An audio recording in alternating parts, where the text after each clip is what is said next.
Hi everyone, and welcome back. We are today having the module number 6 of the Global Professional Fellowship in Green Urban Innovation and Social Entrepreneurship.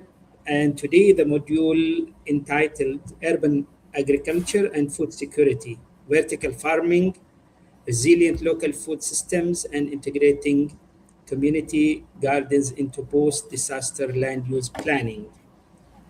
And as usual, this webinar, the module number 6, is being organized jointly by the Global Ambassadors of Sustainability, the Global Green Chamber of Commerce, and the Green University Network at the Kingdom of Saudi Arabia. So now I'm inviting Ms. Michelle Thatcher, the CEO of the Global Green Chamber of Commerce, for the opening remarks. Thank you, Dr. Wissam, and welcome everyone. I hope that you can share your location where you're joining us from today. As you can see, we have an esteemed group of speakers joining us. So we're so happy to have you here, and to be halfway through this, we'll be halfway through our global professional fellowship. And so if you haven't started, you can always go back and catch up with us. We've had people from 45 different countries, probably more now, who have been part of all of the different modules. So please make sure that you join, and you can watch all of the past ones to catch up with us. As Dr. Wissam had shared, this is on urban agriculture and food security, probably one of the most important sections. So I know that we will all learn so much today, so stay tuned. And here are just a few of the key takeaways. These are just very high level. So we're going to learn about food systems and how they drive resilience, urban agriculture, and how it's essential for our infrastructure.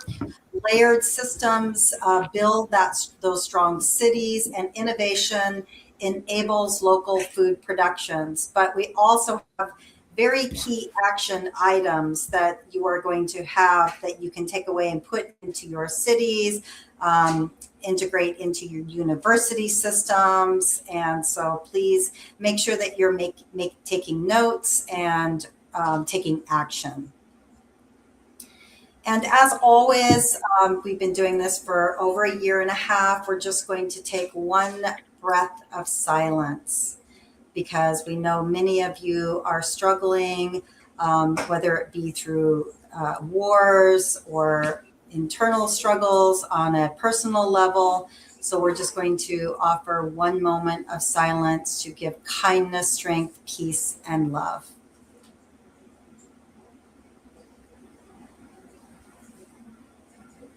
And we're going to extend that out to our speakers today so they can help guide us, and we will extend that kindness, strength, and love to them. And I'm going to pass it over to Hajra, who will give us some friendly reminders for those of you who are participating with us live on LinkedIn. Thank you so much, Michelle. Hi, everyone. Today, as our speakers give their presentations, we encourage you to participate in the comments on LinkedIn. You're welcome to share your thoughts, reactions, and insights during the presentations of the speakers. Please also share your location where you're joining us from today. And also, when you ask questions, please put the name of the speaker before them, or if it's for all speakers, just highlight that the question is for all speakers, and I'll be managing the questions for the Q&A session towards the end of the session. And then this is an open, inclusive, uplifting dialogue, and we're looking forward to having an engaging conversation with everyone. Thank you so much, and I'm going to pass it back to Michelle. Thank you so much, Hajra. And again, thank you. I see comments coming in. And I'm going to give it back to Dr. Wissam, who has brought us all here today with the Global Ambassadors of Sustainability. He is just our guiding light through this whole program. So here's to you, Dr. Wissam. Yeah, thank you so much, Michelle and Hajra, for the remarks and introduction. And we start with our first guest speaker for today, Dr. Luma Hamdi. And Dr. Luma, she is the lead researcher at the National Agriculture Research Center in Jordan. So the floor is yours, Dr. Luma. You have 15 minutes, please. Okay, thank you. Thanks for the invitation and welcome everybody. Today I'm going to talk about urban agriculture, smart techniques for food security. I am specialized in environmental modeling and worked in many projects about climate smart agriculture. And today we are going to make a focus on smart agriculture in cities. So the presentation roadmap.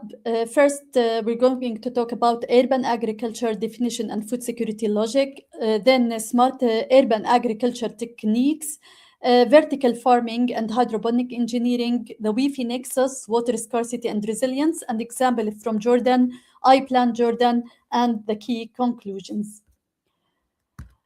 What is urban agriculture in general? It is an agriculture. We have a production, processing, distributions, and the use of food within and around cities. So it is in parallel, it is in the same definition of agriculture in general, but we have unique and some special, let's say, characteristics for urban agriculture we're going to discuss. Now, when we are talking about urban agriculture, how it enhances food security, we know that when we have food production inside cities, it is more local, fresh produce. This will reduce dependence on long distance supply chains. So it will enhance availability, the first pillar of food security. It has also a shorter distance and lower cost, improve affordability for urban households. So it will enhance also access. The food will be fresher, nutrient rich, vegetables will be more available. So also it will be good for utilization, the third pillar, and for stability, year-round supply under controlled system buffers against seasonal disruptions. This is another unique characteristics in urban agriculture. So in general, we have different systems in urban agriculture or typology. We have the home and balcony gardens, as simple as that, rooftop farms. We have also community gardens around and between buildings. We have the greenhouses, vertical farms, and more advanced indoor hydroponics. So when we are talking about the smart urban agriculture, we are talking about advanced urban agricultural systems like vertical farming, hydroponics, aeroponics, aquaponics, when we are using Internet of Things sensors and AI for decision support after collecting data. The vertical farming, for example, why it is important for food security and food production, because it is 10 times higher yield per meter square compared to conventional field farming. It is also has this unique point about 95% less water used through recirculation, zero pesticides, year-round production regardless of climates, and locatable inside or near urban centers. So when we look for a smart vertical farm, we can see the hydroponic channels with the different systems we're going to discuss later. For LED lighting also, which is directed in the cultivated plants. We have sensors in smart vertical farmings to measure pH, EC, temperature, relative humidity, and the CO2 emission. We have the controller at the end for decision making, reservoir and pump for nutrient recirculations, and of course, growing racks to increase the amount of food produced. In hydroponic systems in general, which is the core soils techniques where it is generally used in vertical farmings, it works by roots receive a balanced oxygenated nutrient solutions. Water is recirculating, cutting consumptions by up to 90%. We have pH and electrical conductivity are continuously monitored and scalable for household units to commercial facilities. So the common crops for hydroponics in general, those seasonal crops like lettuce, leafy greens, basil, mint, strawberry, and tomato seedlings. Those are the different hydroponic system types where we can have more or a better idea about them in this figure. The first NFT system, it is thin nutrient film flows over roots and best for lettuce, basil, leafy greens. DWC, it is roots suspended in irritated solutions and best for lettuce and herbs. Here we have the drip. It is it works by emitters. Those each plant individually. Those are the emitters, and it is best for tomato and the cucumber. The ebb and the flow, it is trays flood thin drain on cycle and best for nursery and mixed crops. The wake systems, it is passive, low-tech capillary action and best for home scale and beginners. So this is maybe the simplest form of hydroponics. And the last one, the aeroponics, which is misted roots suspended in air and best for seedlings and high-tech forms. The idea of having these advanced techniques, it is to enhance resource use efficiency because we have limited available resources in general around us in cities. So this can be by having vertical stacking, more plants per meter square, closed loop water, lower freshwater withdrawal, and controlled environment, maintain year-round stable supply. Also having sensor-based dosing and local production with the shorter food miles. In general, this is the figure that shows how the differences between hydroponic and conventional agriculture in yield and water use. In yield, the hydroponic in dark green is much higher in kilogram per meter square per year, and the water use for conventional is much more in light green compared to hydroponic. So this is all can be done by smart monitoring layer, especially the monitoring for these parameters, the pH, the nutrient acidity, it affects uptake efficiency, the electrical conductivity for nutrient strength, it monitors temperature and the relative humidity in smart urban systems for vertical farming and hydroponics. This can control disease and it helps in disease prevention. CO2 for photosynthesis rate and yield optimization, and we are writing a proposal about this component right now. Water level, pump safety prevents dry run failure, and we have the light that in vertical farming in general, the photo period and intensity for growth staging. So always in the smart agriculture, we should have an automation workflow. We should have this automation workflow and start from any point. In general, we have to learn, to sense, to analyze, and to act. This is about an example for LED lighting strategy. The different lights, blue, red, and white. Blue drives vegetables growth and compact structures. Red maximizes photosynthesis and the flowering signals. The white improves visual quality and worker conditions. So the crop selection is very important here. Best fit for vertical farming is leafy greens and herbs and the microgreens.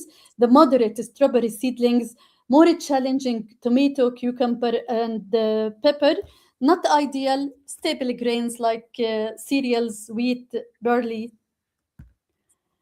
Uh, we can look for this figure to get the whole idea about urban agriculture from input supply to production, aggregation, processing, and market. Here, the aggregations, hubs, and cold chain infrastructures are the missing link between small scale urban production and reliable market access. This is some challenges for urban farm in general globally to enhance food security and to food system. We have a good example, especially for post-disaster land use planning. It is the community gardens. This figure represents the idea of the community gardens, which has in general three phases: the emergency, recovery, and resilience. The emergency phase for food relief, seed kits distributed to affected households, especially in years of instability and wars. We need to have these community gardens as the best solutions to provide food when there is big challenges in global markets and exporting food, importing food from other countries, import and export. Now we have the recovery phase, community gardens established and the training program can launched. The resilience phase, permanent, it is the optimal phase where we have permanent urban agriculture zoning and this can be part of land use plans. Now, when we are talking about smart agriculture and advanced urban agricultural systems, we have to look for to optimize, as we mentioned, resource efficiency. To do so, we need to consider the Wi-Fi nexus, to consider all the main components of agriculture to be aligned with each other without one component to cover the other or take the priority and cause the high consumptions of the other component. So we have to think of Wi-Fi nexus in urban agriculture. Wi-Fi, water, energy, food, ecosystems. The water can be enhanced by recirculation, reduces withdrawal and runoff, so we are reducing the losses. The food, because the fresh produce output per unit input for the short distance. The energy, we have the lids and pumps, primary demand drivers, and especially if the source is renewable energy, we are lowering the dependence on fossil fuels, and the ecosystem for waste reductions and biodiversity co-benefits. Urban farming is very important solutions in our life, especially for we are living in a planet where we are having a high urbanization rate, but this is very important in water scarce countries like Jordan. Water scarcity can urban farming can be the best response for water scarcity. We are having around 4 billion people affected by water scarcity in the globe.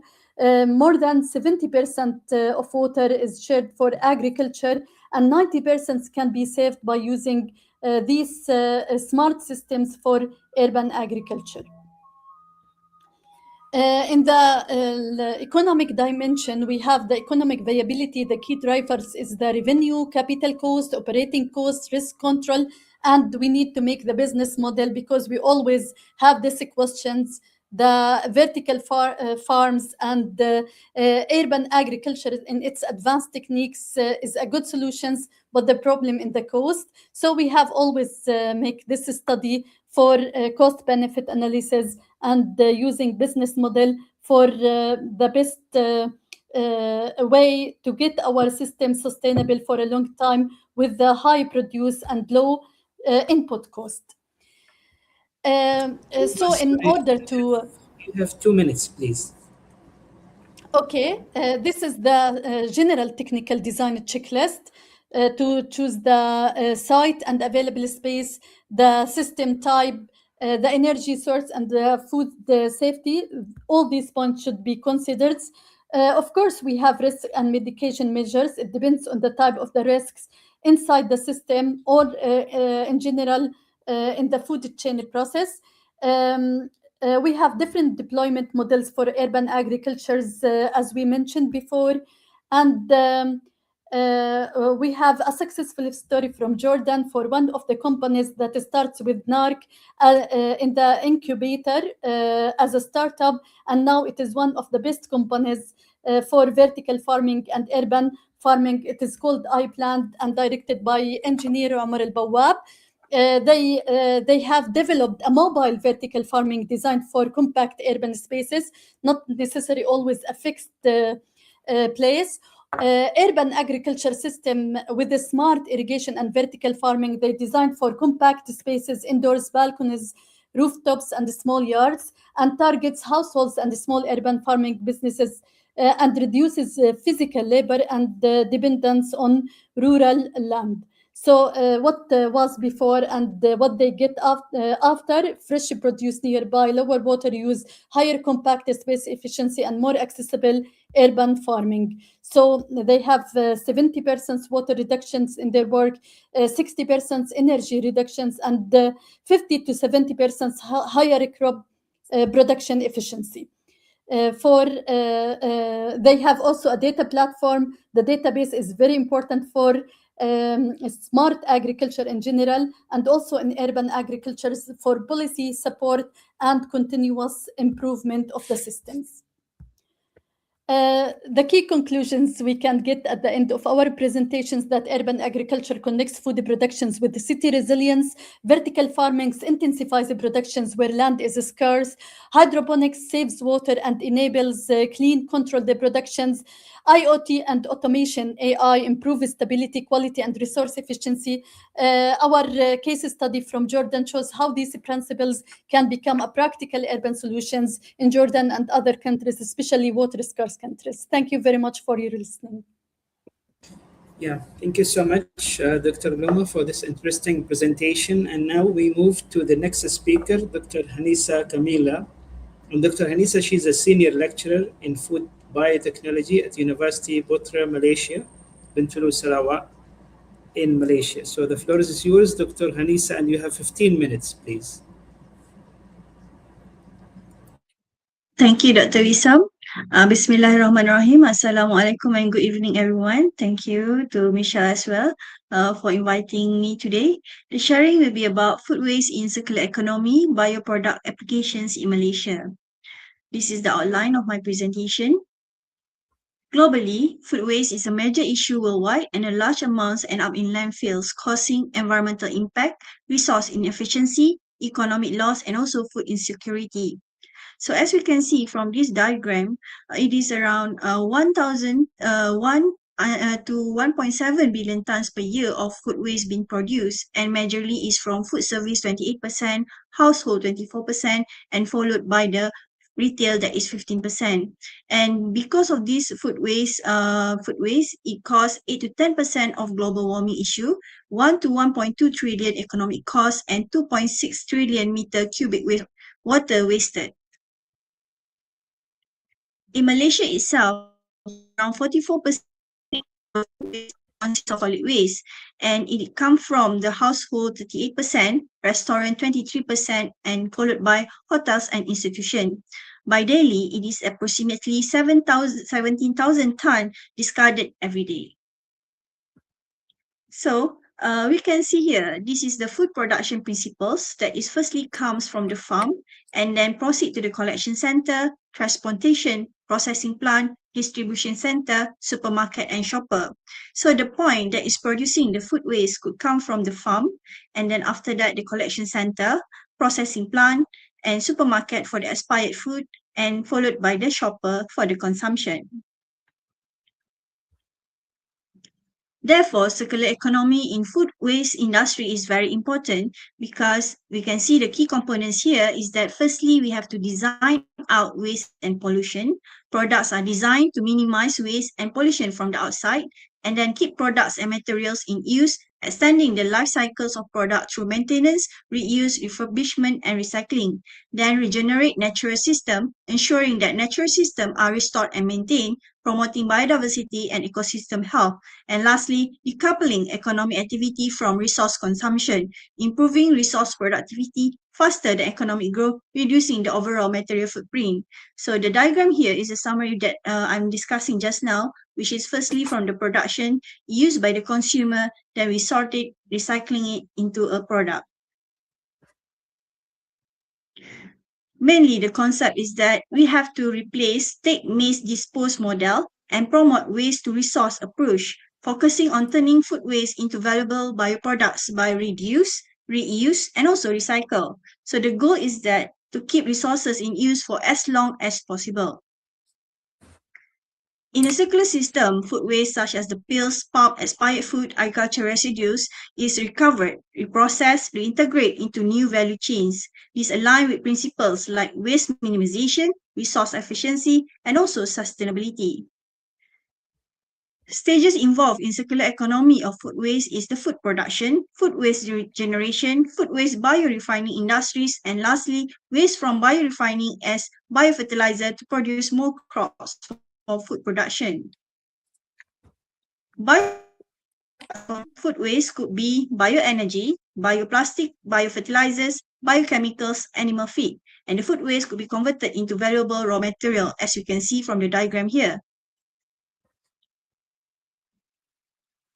For the bioenergy in Malaysia, it can be produced to biogas and electricity by the anaerobic digestion. The impact is that it could be renewable energy source and also reduce landfill use. As for the biodiesel production, black soldier fly larvae consume the food waste, and then after that, they will produce the lipids. The lipids could be converted into biodiesel, and also bioethanol could be produced from the sugar or starch-rich waste, biodiesel from used cooking oil itself. The advantage is that it is high efficiency, also reduce organic waste volume. It is also, the food waste also could be produced biofertilizer. Due to the geopolitical issue nowadays, the fertilizer is very expensive. We can make the food waste into compost and then can be consumed or can be utilized as biofertilizer and also animal feed.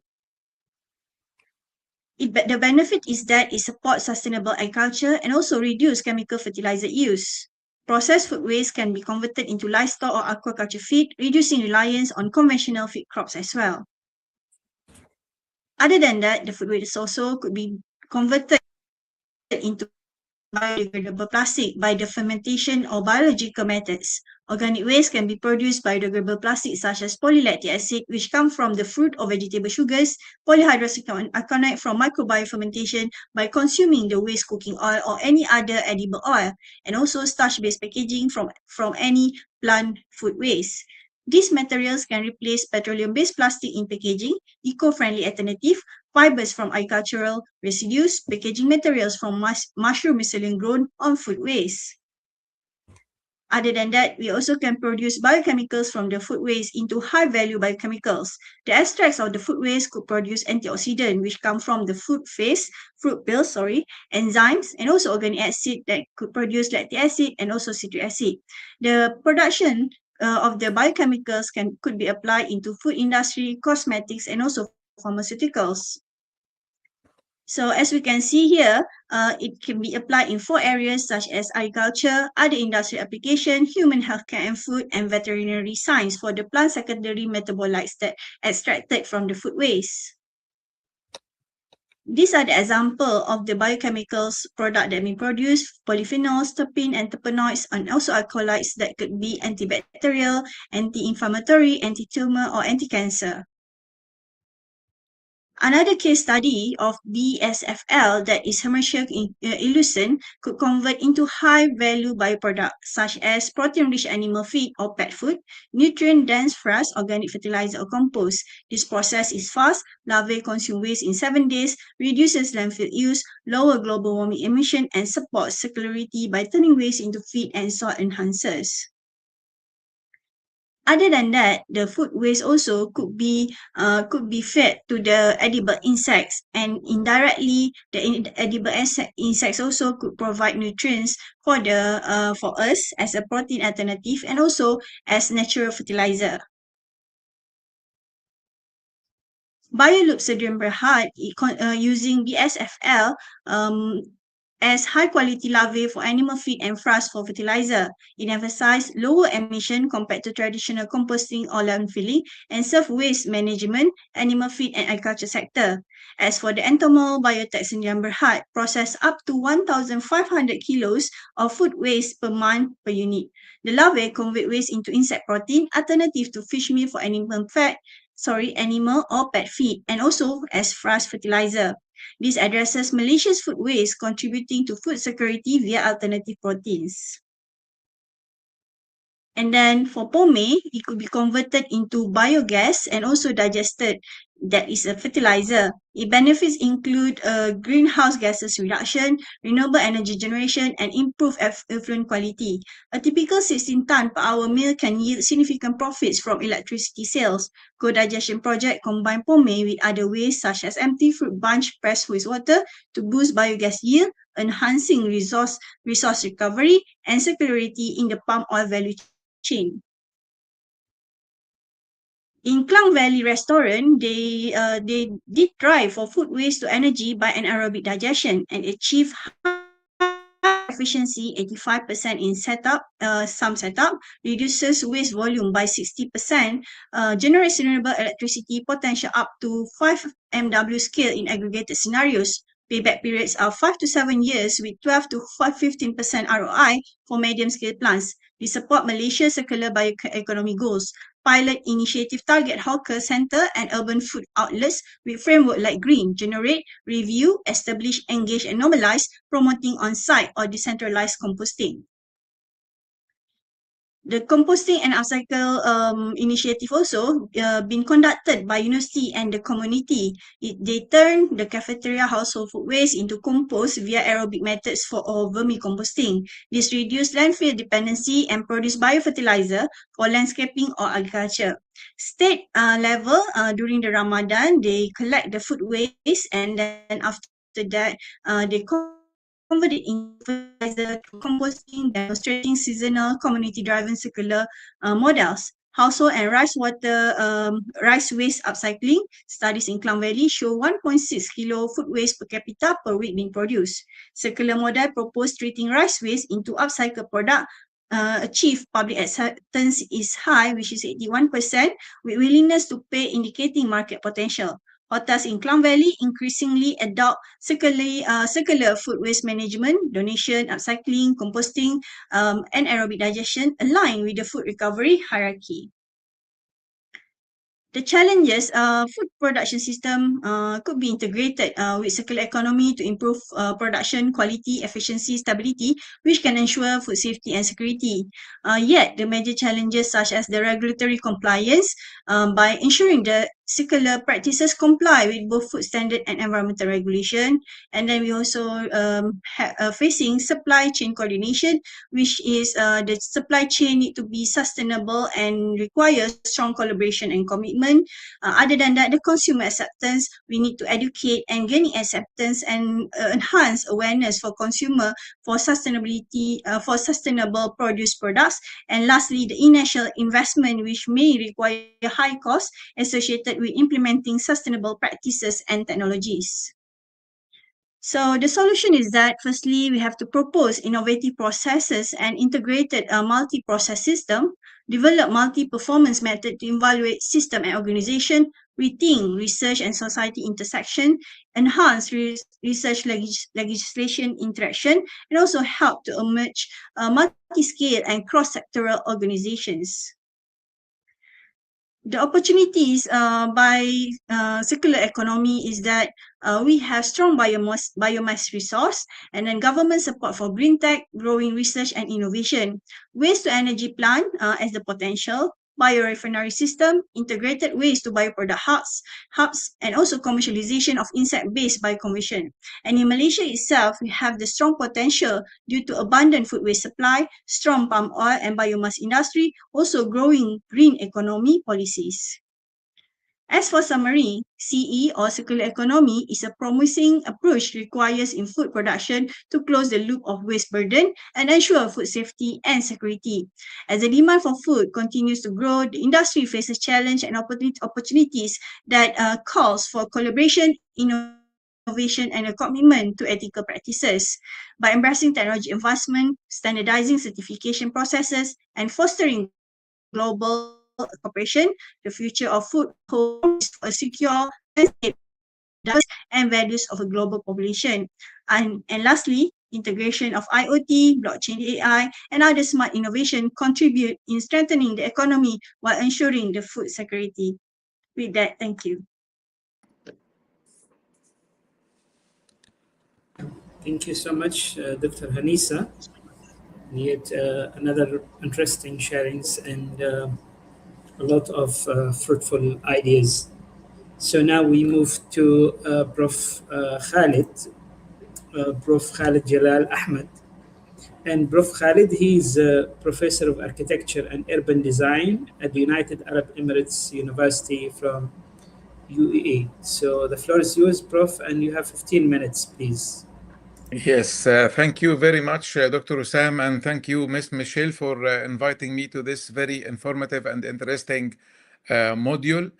My talk today is about the how can we, as urban designer and architects, think about urban agriculture and inject it into our urban design and the urban planning. So it is about the land use planning, and you will see that we are talking, or we are going to talk about something intersect with what you heard previously from Dr. Luma. The agenda is overall definition and why we need it. And the most interesting thing now when we think about our actions is to correlate them into or with the SDGs. So we will see how this is intersected, how we measure the urban agriculture, and how we consider it or integrate it as a layer, embedded layer in the land use, not an intrusion or intruded layer to it. What are the main technologies and how they could be correlated to the SDG indicators and the measurable key performance indicators. Then we are going to see the urban planning mechanism and urban design guidelines to implement the urban agriculture on the urban space or urban neighborhood or urban community in general. And then we are going to conclude with some key takeaways. So you see here many definitions for urban agriculture. You will find that the urban agriculture is really attracting and dragging the attention of many fields of development, whether it is food planning, system-based, sustainability focused.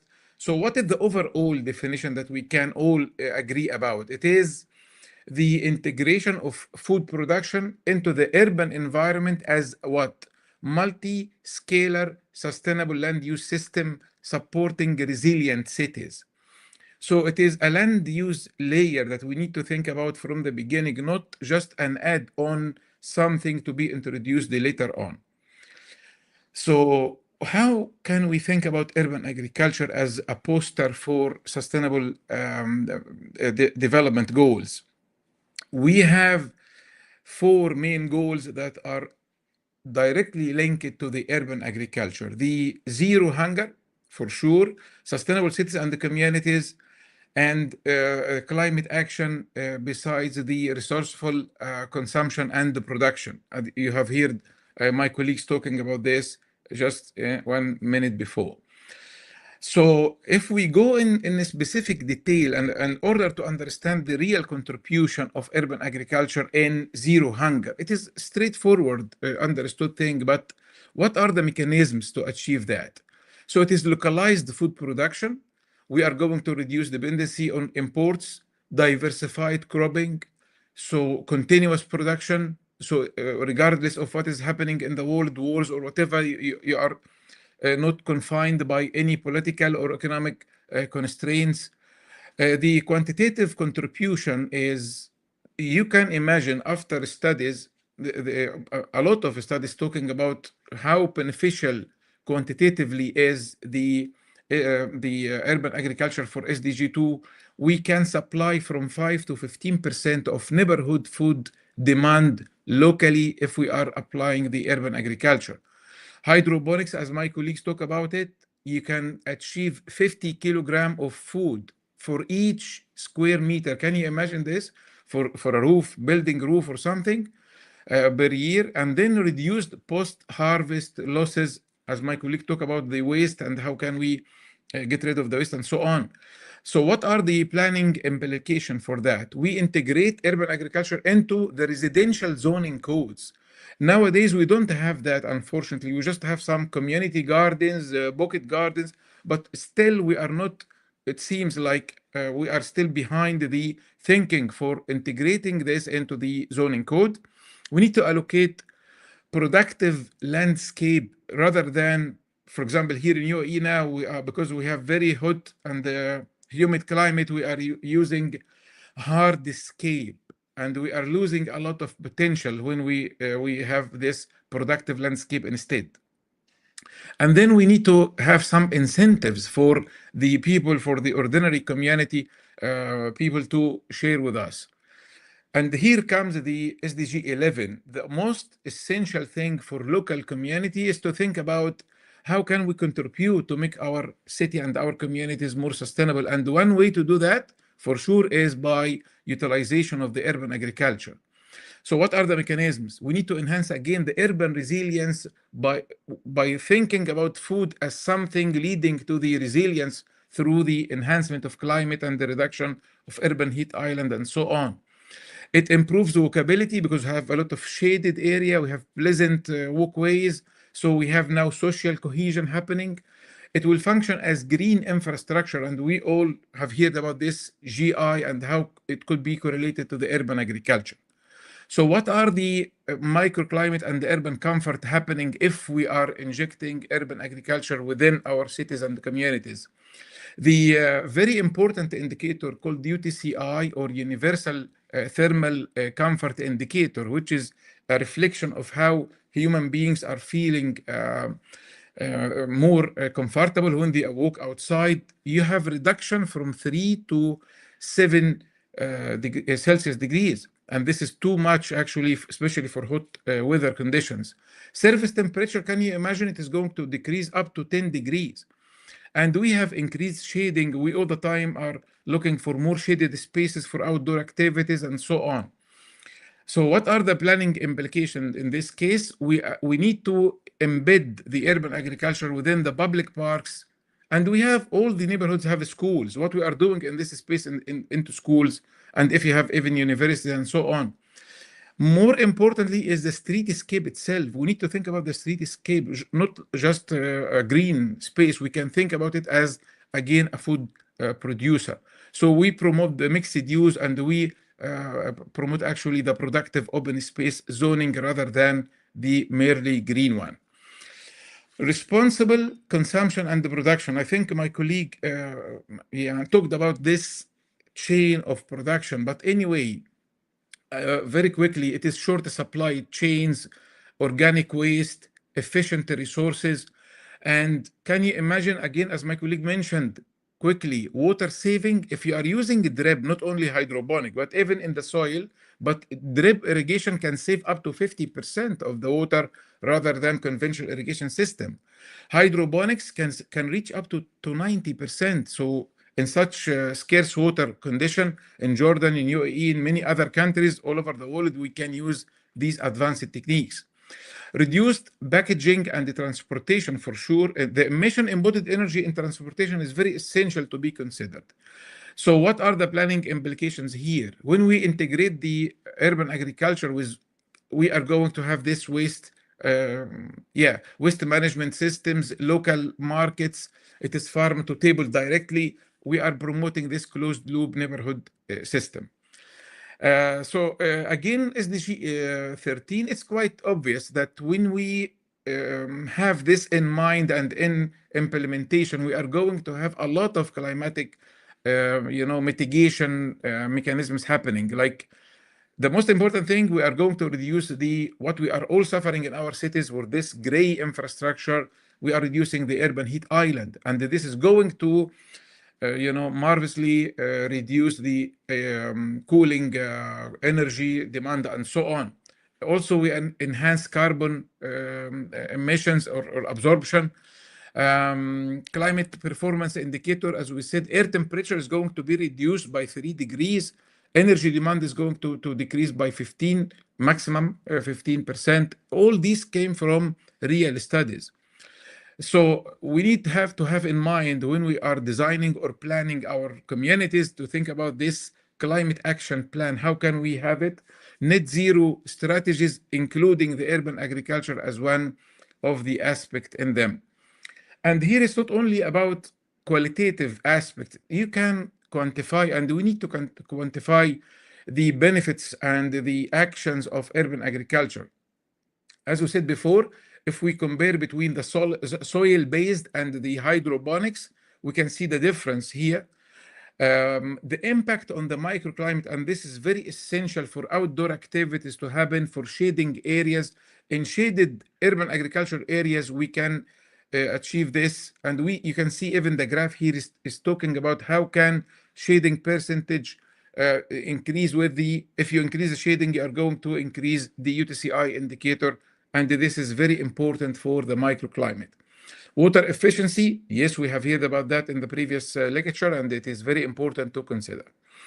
In the first lecture, we have heard some of the categorization, but from urban planning, from urban design point of view, we can talk about it as a unit. We start with the house itself, whether it is single family house or a multi-story housing, the building, the unit itself, your apartment, your housing unit, your dwelling, and then you go to the building and you go to the whole block and the whole neighborhood and maybe the whole city. So for the house, you can use your backyard, gardens, balconies, indoor hydroponics. Even you can have it indoor. So what's going to happen for the planning? Encourage building code. We need to think about that. We need to have the incentives for those who are going to have this into their own houses. Water efficient systems. We are going to use maybe gray water reuse and so on. For the whole building scale, for sure, we are going to think about the rooftop, especially this rooftop. If it is multi-story house, you can have it as also social cohesion and interaction among neighbors who are going to participate in developing this. Vertical farming facades. The facade itself can work as a vertical farm. So while you are designing your facade, you can think about this as a food production element, not only shaded or green. So we have shared podium gardens among the community members or the residents. We can have the bonus here through the floor area ratio, the green roof mandates, and the istidama. Istidama means the rating system for sustainability in UAE and other countries. They have their own criteria, so we can inject this into the criteria. Very important scale is the block scale. So you can think about the courtyard, you can think about the cluster chair, the shared gardens and the edible landscape, and for the overall neighborhood scale.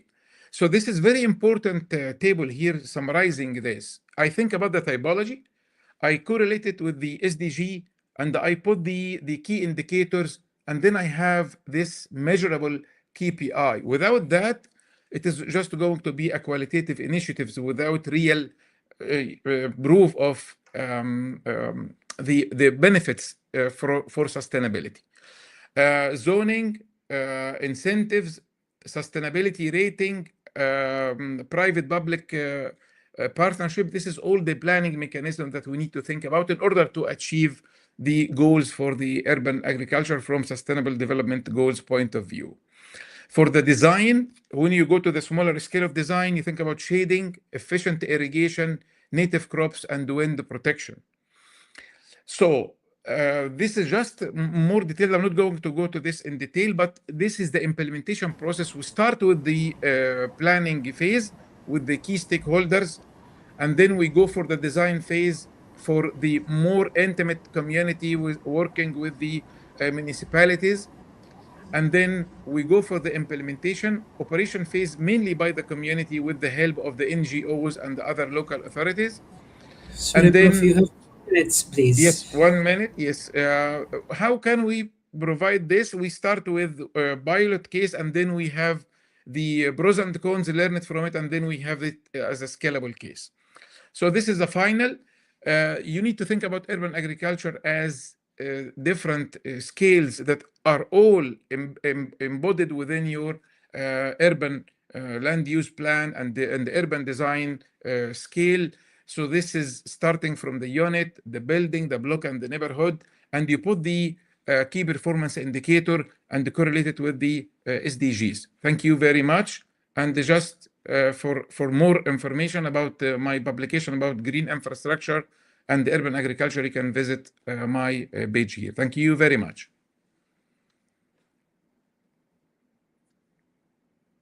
Yeah, thank you so much, Prof. Khalid, for this interesting presentation. And now we'll move to the next speaker, Dr. Achib Burkan from the Institute Technology Bandung, and it is a recorded presentation, so we'll present it right now.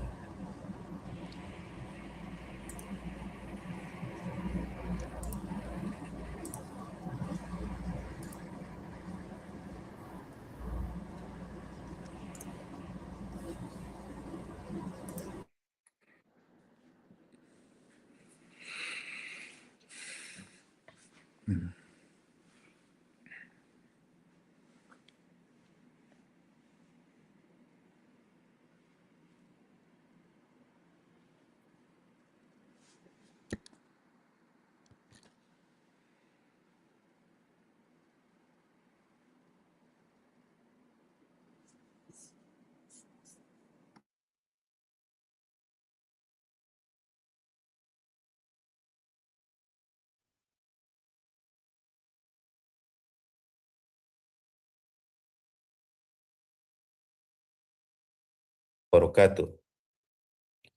It's a great honor for me, Aceh Purkon from Institute of Technology Bandung in Asia, to speak before this global gathering on green urban innovation and social entrepreneurship. Today, we are discussing not only agriculture, we are discussing survival, we are discussing dignity, and above all, we are discussing hope for future of humanity. Across the world, cities are growing rapidly. Urban population continue to increase, while agricultural land is shrinking. Climate change intensify food, drought, heat waves, and food instability. In many developing countries, including Indonesia, disasters such as earthquake, floods, landslide, and coastal erosion can suddenly disrupt food distribution system and threaten community resilience. The question before us is simple but urgent. How can cities feed their people sustainably, fairly, and resiliently? I believe urban agriculture is one of the answers. But urban agriculture today must move beyond traditional concept. It must become smarter, more inclusive, more resilient, and deeply connected with local communities. One important approach is vertical farming, for example. Our campus support this approach within the programs of empowering communities. The village also got achievement in national level, what we have done. I'm teaching precision farming, big data in agriculture, in Department of Agricultural Engineering at ITB. Vertical farming allows us to grow food in limited urban space using controlled environment, efficient water systems, renewable energy integration, and precision technology. In density, where land is expensive and limited, vertical farming transforms walls, rooftops, and abandoned building and unused urban space into productive ecosystem.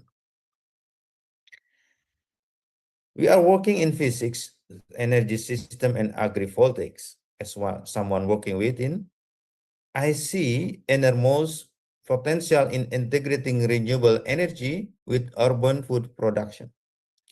Imagine buildings that simultaneously generate solar energy and produce vegetables. Imagine urban farm powered by clean energy while reducing heat island and carbon emission. We call it, the system is agrivoltaics. This year, I got a grant from Koneksi LPDP between Indonesia and Australia entitled Sustainable Agrivoltaic System for Rural and Remote Islands in Eastern Indonesia. As you know, Indonesia has 17,000 islands, more than 17,000 islands, and it's impossible by using on-grid electrification. So we should develop the sustainable agrivoltaic system to support for the agriculture. This is not merely technological innovation. This is systemic innovation. Food system of future must be decentralized and resilient. During crisis or disasters, highly centralized food supply chains can collapse quite quickly. We witnessed this during the pandemic, and many communities continue to experience this vulnerability today. What is why resilient local food systems are essential? Communities must not depend entirely on distant supply chains.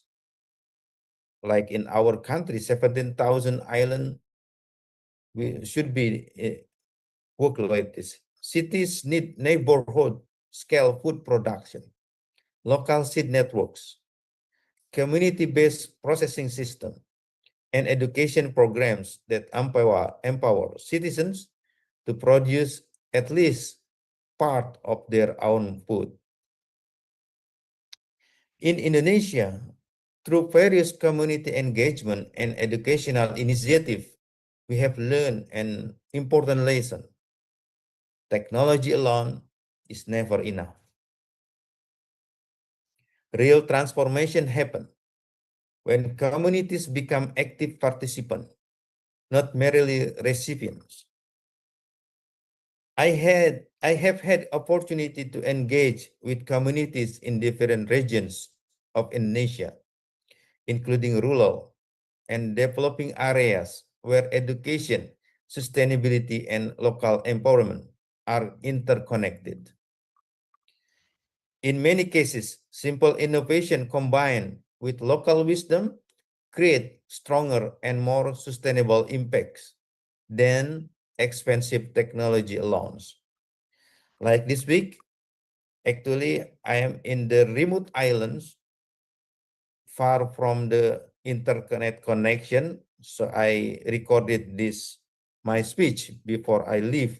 And now I'm in the local, very remote islands, less electricity, less internet connection. But we should develop the agricultural for food security for this island, for more sustainable. This brings me to another important point. Integrating community gardens into post-disaster land use planning. After disaster, reconstruction often focuses only on building and infrastructure, but recovery is also psychological, social, ecological, and nutritional. Community gardens can play a transformative role in post-disaster recovery. They provide immediate access to fresh food. They create social interaction and collective healing. They improve mental well-being. They reduce urban heat. They restore ecological balance. And perhaps most importantly, they rebuild a sense of ownership and hope. Imagine temporary shelter surrounded by productive gardens. Imagine school becoming center of food resilience. Imagine disaster-prone cities where every vacant space is designed not only for emergency evacuation, but also for community food production. Like we, from our ITB campus, we support to Sumatra flood disaster last year. And until now, we still support for this, for recovery. This is the future we should build. However, achieving this future requires collaboration. Universities, government, industries, NGO, startup, and local communities must work together.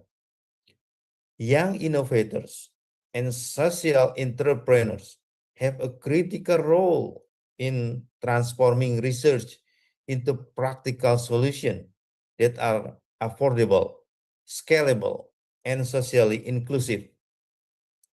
Innovation should not widen inequality. Innovation should empower people.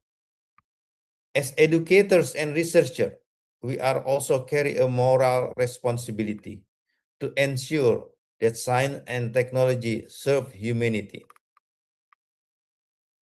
The future of urban agriculture is not only about producing more food, it's about producing resilience, producing sustainability, producing justice, and producing hope. Ladies and gentlemen, the challenge before us are enormous, but history shows that humanity is always capable of innovation during difficult times. Cities of future should not become concrete desert disconnected from nature. Instead, they should become living ecosystem where technology, environment, and humanity coexist harmoniously. Let us create cities where rooftops become farms, where disaster recovery creates stronger communities, where renewable energy powers local food system, and where every citizen has access to health, affordable, and sustainable food. Because food security is not merely an agricultural issue, no, it's a human issue, a social issue, an environmental issue, and ultimately a peace issue. Thank you very much, ladies and gentlemen. Wassalamualaikum warahmatullahi wabarakatuh. Yeah, so thanks to Dr. Achib Burkan, and I insisted that he, uh, like I asked him to record the video for two reasons. That he will bring a new element from his own experience in Indonesia, and secondly, because he been with the global ambassadors of sustainability since day one for the last 6 years. So that's why I insisted that he should be part of the event today. So now we move to the next and last speaker for today, Dr. Shobana. And Dr. Shobana, she's an associate professor in nursing and also a researcher at the University of Baremi in Oman. So the floor is yours, Dr. Shobana, and you have 15 minutes, please.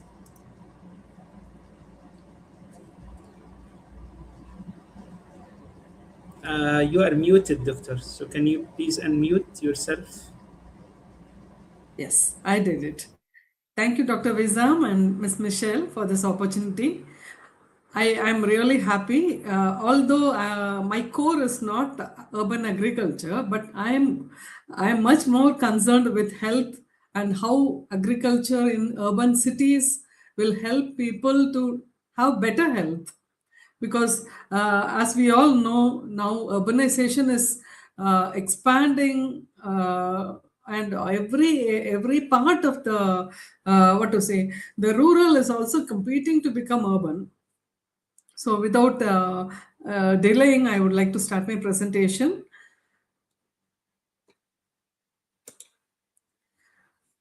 It is a challenge. Urban health is a challenge because the cities are growing, and day by day, year by year, we find millions of people from other parts of the every country moving towards city, and whichever is the most most prominent city which is developing, people move or migrate there.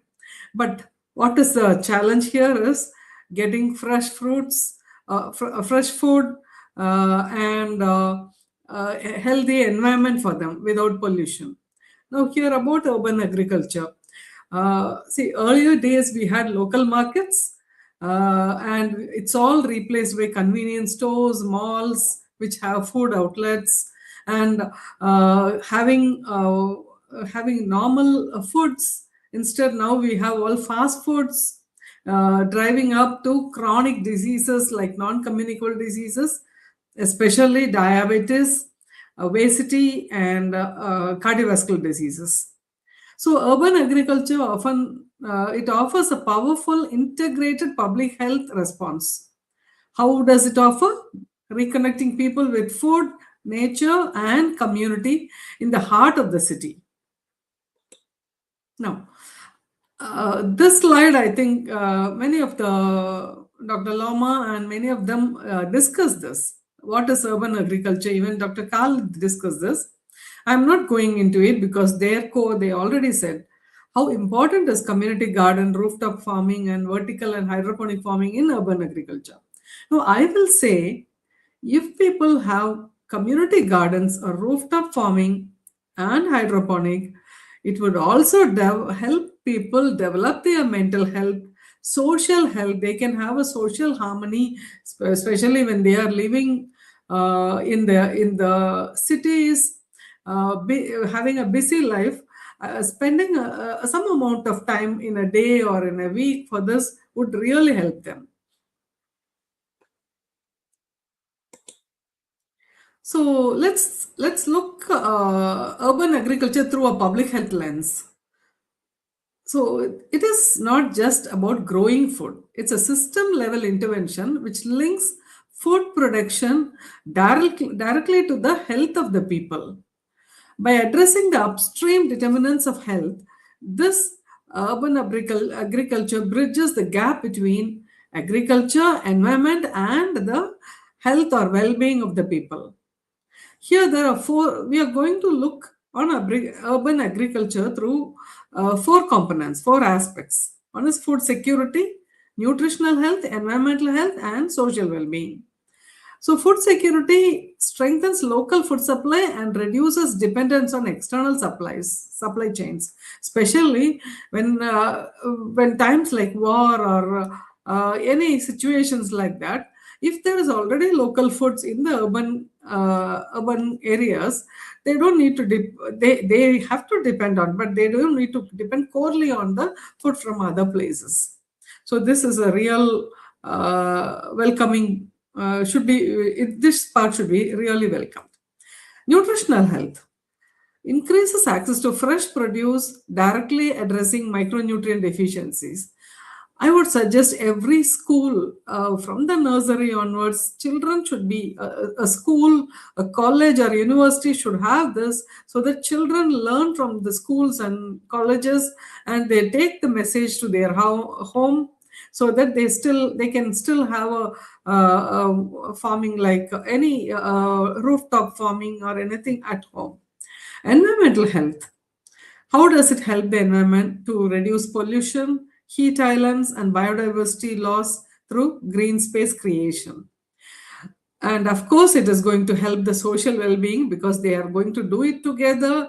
They can have a discussion, meetings, what went wrong, if there is a particular type of crop not yielding or working well, so that they can make a better outcome in the next few weeks or months. This will reduce also social well-being. How does it encourage social well-being? Is it reduces isolation so that it doesn't cause depression in people. Now the major problem is depression, anxiety, stress among people living in urban part of the country.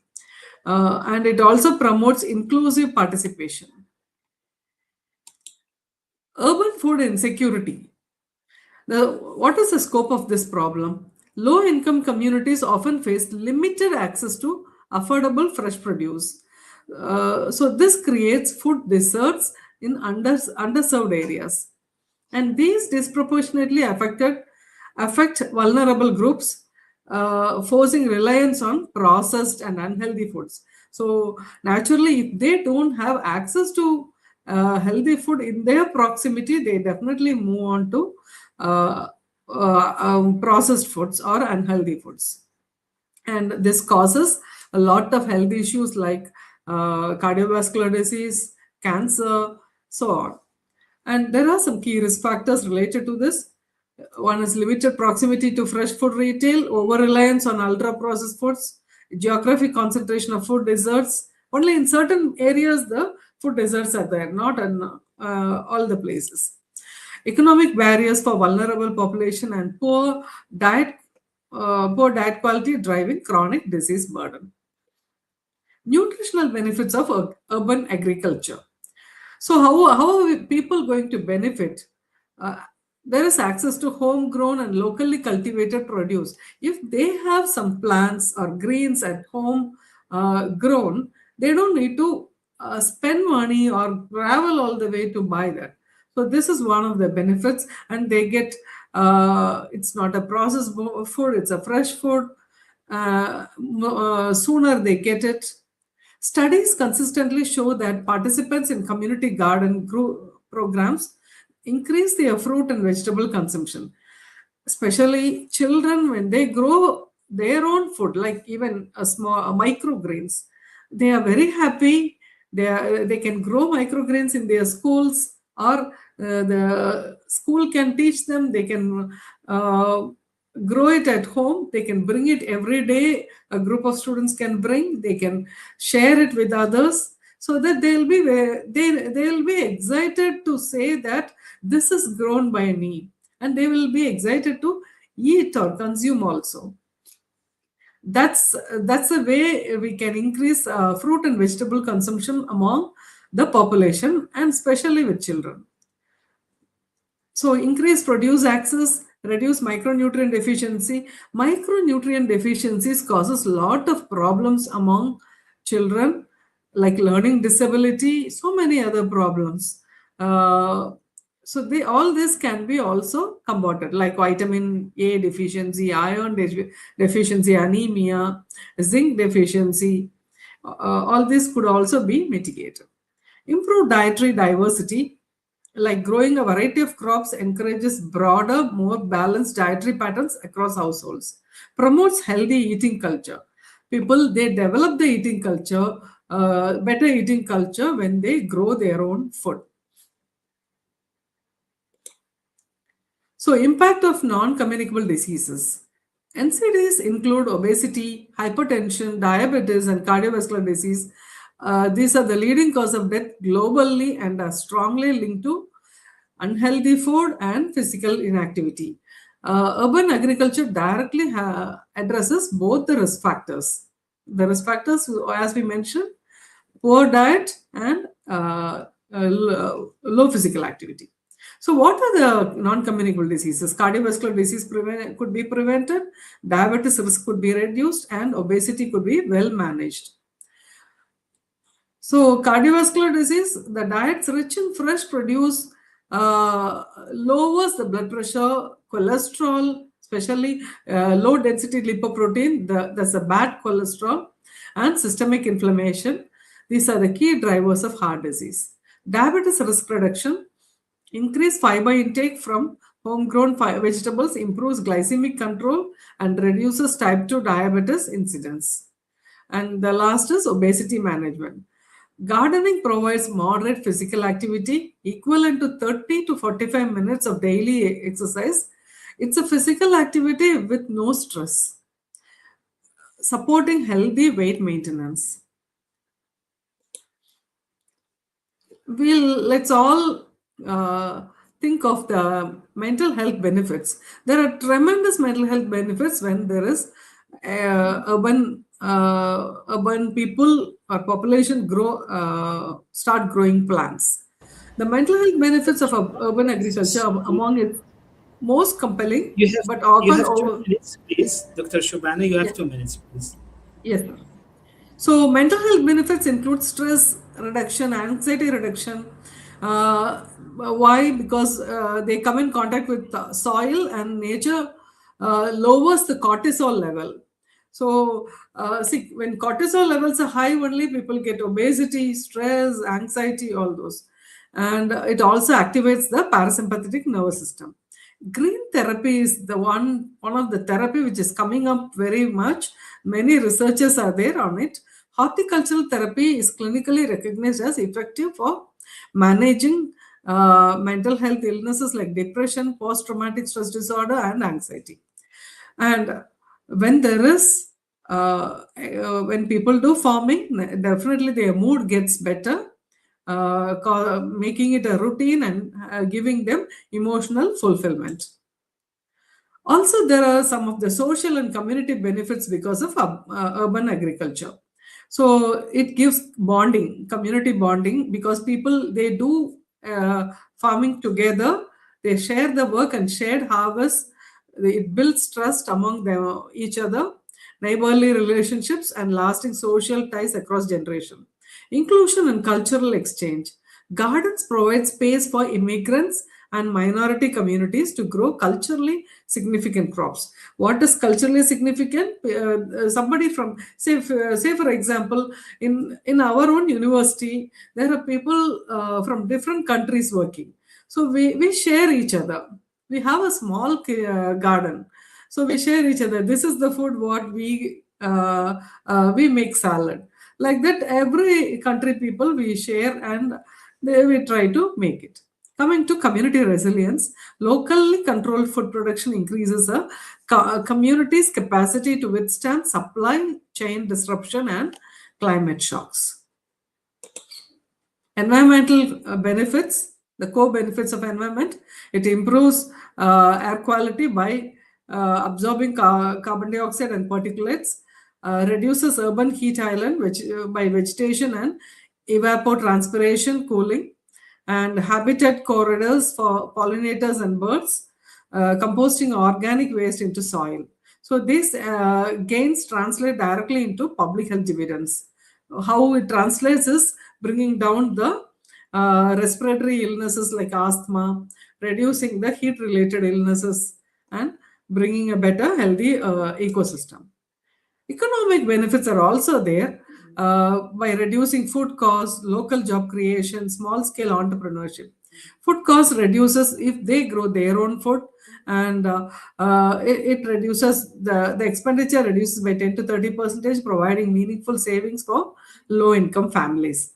Local job could be created by cultivation, processing, distribution, and education, for especially for youth, unemployed, small scale entrepreneurship. Community growers can develop micro enterprises selling surplus produce, value added products like sun drying the tomatoes, or making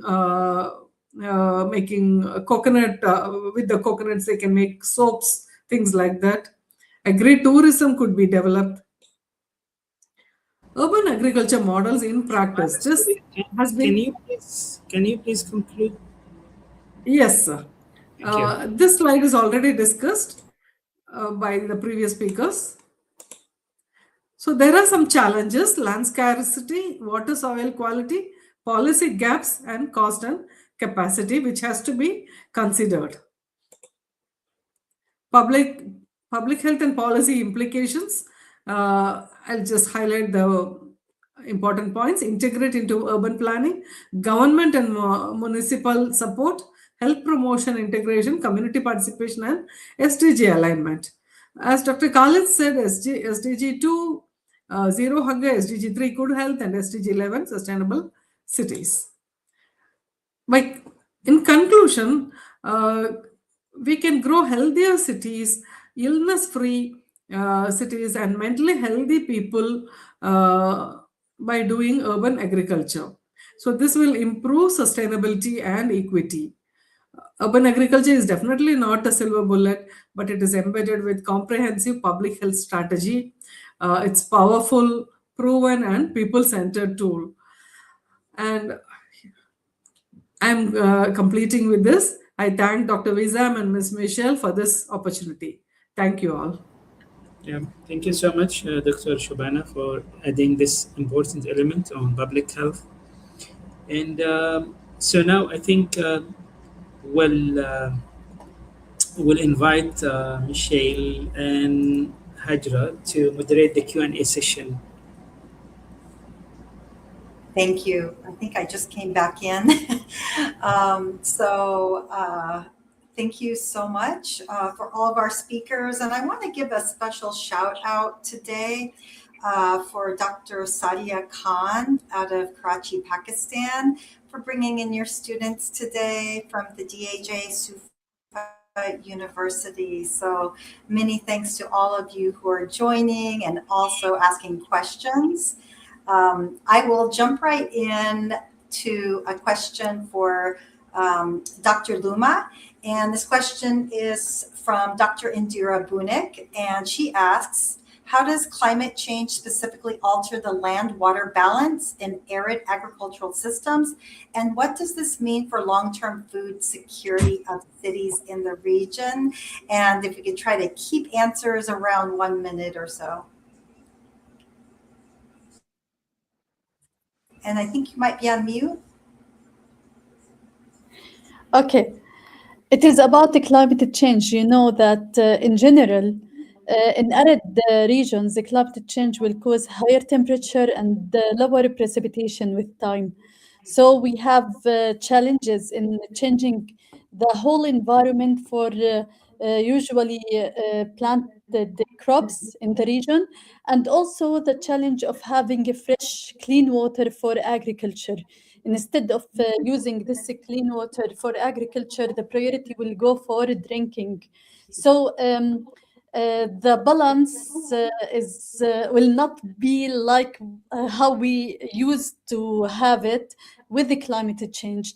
And the solutions we have many, let's say, different approaches for to get solutions for climate change, especially more. We have more focus on water scarcity, but with a Wi-Fi nexus approach, as we mentioned in our presentation. So using non-conventional water sources is the alternative usually in our region. And by using real-time data, smart monitoring, mixing this with advanced techniques for smart agriculture like the one we mentioned, this will be a good solutions that can be expanded and have it not only in Jordan, but in other arid regions that will face the same climate challenges. Thank you so much. A great answer. And our next question will be for Dr. Hanisa. This question is from Shruti Buzi. And Shruti asks, what policies or behavioral changes do you think would be most effective in reducing household food waste, given that households contribute a significant share of global food waste? Great question. Malaysia, currently we don't really have any policy. However, we start with behavioral, yeah. So we start collecting waste cooking oil from the consumers with around 5 ringgit for 5 liter approximately, and this waste cooking oil being processed further into biodiesel, into soaps or any other things. Yeah, and then other than that also, in Bintulu itself, we already started collecting food waste from the household, from the hotels, and making it into compost and compost especially. So we can see in Malaysia now we start with behavioral changes. So there is no policy yet applied in Malaysia, but we enhance the awareness Thank you to so much, Dr. consume food or when we eat food have to finish it. Yeah, thank you. Thank you. Thank you so much, Doctor. And I know that I have been using household composting uh, methods for many, many years. So really appreciate that question. And our next question is for Dr. Khaled. And we have a question from a student. And Thakur asks, from your experience across different cities, what's the most overlooked factor that determines whether urban agricultural projects succeed or fail at scale? And how can cities in developing countries adapt that lesson? Yes, this is very tricky question, cannot be answered in 1 minute, but I'll try to just give the very short answer. We are talking about different stakeholders for urban agriculture to succeed. So it is not only the decision makers or the local authority who are implementing it, or the local community who is going to make use and benefit and be part of the process, but we need all of them to be integrated in a meaningful implementation process. And for this to happen, we need some incentives. Have we seen this happening? Yes, urban agriculture is happening all over the world in very successful manners, especially, unfortunately, in developed countries, while the developing countries are in more need of that. It looks like we need some sort of a framework for decision makers or decision making that is more organized and more meaningful, with less corruption and wasting of time and effort. This is the only way to do that. Thank you. Thank you so much. And I know some of these questions are really in depth and they're hard to answer in a short time period. So really appreciate that. And I will go ahead and we'll ask a next question to Shabana, Dr. Shabana. And this question is from Manal. Yes. And Manal asks, do any of these agricultural, sorry, do any of these agricultural initiatives address the adverse effects of genetically engineered seeds? And is the importance of the use of natural seeds emphasized? They are asking whether we are using genetically engineered seeds. Yeah, and is the importance of the use of natural seeds also emphasized? All right. So, see, when we do urban agriculture, it would be great if they use natural seeds.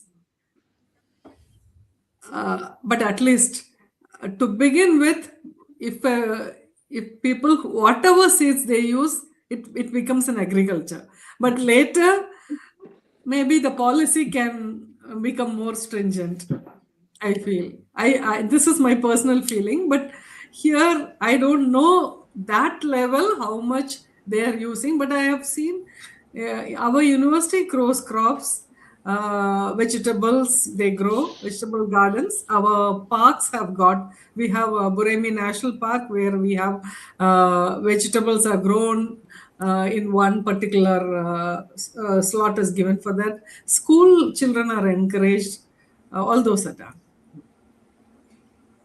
Thank you so much, Dr. Shabana. And I know when I've had heritage seeds in certain products, in growing them, the taste is so uniquely different than the genetically modified seeds and products. So it's really something that unless sometimes when you're comparing them side by side, you really do notice the difference. And I know that unfortunately we are running out of time today. I want to give big shout out to Hajra for helping to curate and feature specific questions, as well as Tasha, who is on the back end, also bringing over all the questions. I know that the questions will still be there, and hopefully our speakers will be able to answer the questions after today in the feed. So please keep a lookout for any answers that might be coming your way. Really, thank you so much for those thoughtful questions, and thank you for all of those who have joined us today. And from all over the world, again, we have probably over 45 different countries being represented in those receiving certificates. If you have not started from the beginning of this series, you are welcome to go back and start from module 1. They're all recorded. You can receive your certificates, and hopefully if you receive all 12, you will get your full certification. So we really, really honor those who are going through that process. And I will pass it back to you, Dr. Wissam, and many, many thanks to our esteemed speakers today for your thoughtful insights. We have had so many questions and so many comments and so much feedback. So we welcome you to take a look at that after the program. Yeah, thank you so much, Michelle and Hajra, for moderating the Q&A sessions, and on behalf of the Global Ambassadors of Sustainability in Global Green Chamber of Commerce and the Green University Network in the Kingdom of Saudi Arabia, I would like to thank the guest speakers for their enlightening presentations, and also for the audience and the rich discussions. And as I counted, the audience came from 28 countries. And this is very encouraging, very motivating for us to continue. While today we reach midway of the fellowship program, and we'll continue scheduling the program, and we are planning the next program as well. We'll reach out to most of our guest speakers and panels of experts to review the program and to launch it jointly. And we'll continue doing that because we can see the results, we can see the outcomes and the interest of people, and this is giving a lot of burden on our shoulders, and responsibility to continue doing that because we can see the outcomes and the fruitful results. So thank you so much. Have a good time, everyone, and we'll see you next week in the module number 7. Thank you. Bye-bye. Thank you very much. Thank you. Nice Thank meeting you. you all. Bye-bye. Thanks a lot. Bye. Thank you. Bye, everyone. Thank you, everyone. Bye.